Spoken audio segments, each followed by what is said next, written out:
The great and powerful Soviet Union, a military and industrial powerhouse built entirely on the backs of starving workmen who thought communism would work out in the end. And, more importantly to this video, Homeland is the most mass-produced weapon in the world, AKM. Wait, no, this isn't a gun channel, this is a photography channel. Which means we're not actually talking about the AKM, we're talking about the most mass-produced camera lens in the world. The Helios 44-2. Now, you've probably heard of the AK, since some variation of it appears, usually misnamed in every single first-person shooter ever. But the 44 series of camera lenses ended production in the 1990s, very early 1990s, as Kiev became the capital of an independent Ukraine, and the Soviet Union dissolved into Russia and a bunch of countries that don't really like communism that much anymore. But we're going to start way further back than the fall of the Soviet Union. Try the 1940s. As the fighting was winding down on the eastern front of World War II and the Soviets were pushed deep into Axis territory, the Soviets happened upon the Zeiss lens factories, their plans, and the engineers. As part of war operations, the Soviets said, "Ours, comrade," and took the entire factory. Well, not the entire factory, but they took a bunch of machinery, glass, workers, and forcefully relocated all of it via train into the Soviet Union, mostly modern-day Russia, where it was used to rip off and subsequently reinvent a lot of Carl Zeiss lenses. But specifically, and most importantly for this video, the Carl Zeiss Biotar lens. This lens is particularly notable for being a double Gauss lens, which is to my understanding the basis for most modern prime lenses. This is not that lens. This is the Helios 44-2, as I will show you right in there. Look at that. And most importantly to this video, this lens has a swirly bokeh effect. But what exactly is this so-called swirly bokeh? Well, can't show you, at least not with my own pictures. Yeah, seriously. I own the lens. It's right here. See, USSR. Helios 44-2. It's in there. There it is. Helios 44-2. I own the lens. But I also own a crop sensor camera. Yeah. APS-C, micro four thirds. Too bad. You had a weird smeary look in your bokeh, but no swirl. Here are some comparison shots that I took trying to demonstrate the differences between the 44-2 and my nifty 50.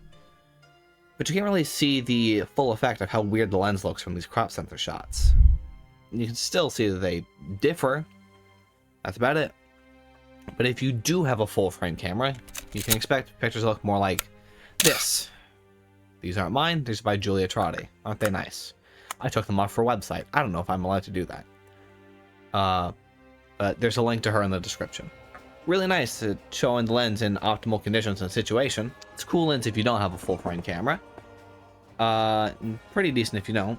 But what's the rest of the deal with the lens? It's a 58mm f2, not f1.8, not f2.8, f2 prime lens. If you don't know what f-stop or prime lens are, I'll leave an end card element, or right up here in the iCard, to a playlist where I talk about camera lenses. The answer should be in there, as well as this video. But getting back on topic, the 58mm focal length makes for a sort of telephoto lens on a crop sensor, and the f2 minimum aperture makes it fast enough for darker settings or at night, but the lens definitely thrives during daylight hours or golden hour, where your backgrounds are more visible. Gotta get that swirl, baby! Anyway, this lens is actually really standard, all things considered. It's just a little tighter and a smidge slower than a standard nifty 50, which makes sense if you consider the times this lens was produced in. Most cameras at that time came with a nice prime lens out of the box, compared to more modern cameras coming with a mediocre zoom lens. My Canon A1 came with a 50mm f1.8. Yes, a nifty 50, built in. And those were made in the 70s through 80s. But as I wrote the script, it dawned on me, why don't really use this lens that much? Despite it being super cool, swirly bokeh lens, wow, I don't use it that much. Because it's just a Bliet nifty 50. That's harder to use and makes more pictures turn out kind of ugly. As a crop sensor user for all of since 2021, I've really struggled with having a wide enough field of view. And while the difference between this and my nifty 50 that I'm not holding is only 8mm, it's still really tight for a lot of situations. Granted, that may not be the case for you. Different photographers, of course, have different needs and different lenses and put themselves in different situations. I get it. Maybe this lens is perfect for you. I just don't feel like this lens benefits me too much with my current camera body's APS-C sensor and 1.6 times crop factor. In all honesty, the further I've gotten into this script, the less cool and special this lens becomes to me.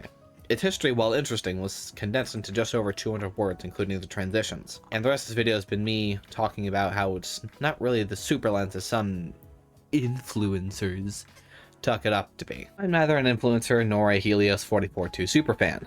I'm an idiot making videos on the internet that happens to own one of these really cool Soviet lenses. And with all things considered, both this lens and what I've made so far are okay at best, with a bit of unique flavor that only shines through under optimal conditions. I thought this video was going to be a lot more of a history lesson than it was, and proceeded to think it's going to be a lot more of a recommendation than it was, but I'm frequently wrong. So that's okay. Though if you're interested in this lens, check on eBay if you're in the States, or some sort of local resale market if you're in Europe. You can probably find one for $100 or less USD if it doesn't come with one of these little mount adapters and 42 screw mount adapters. They're not hard to come by. But anyway, happy shooting if you end up getting or liking this lens. And regardless, I've been Harrison, you've been you, and remember, practice makes progress. See y'all next time.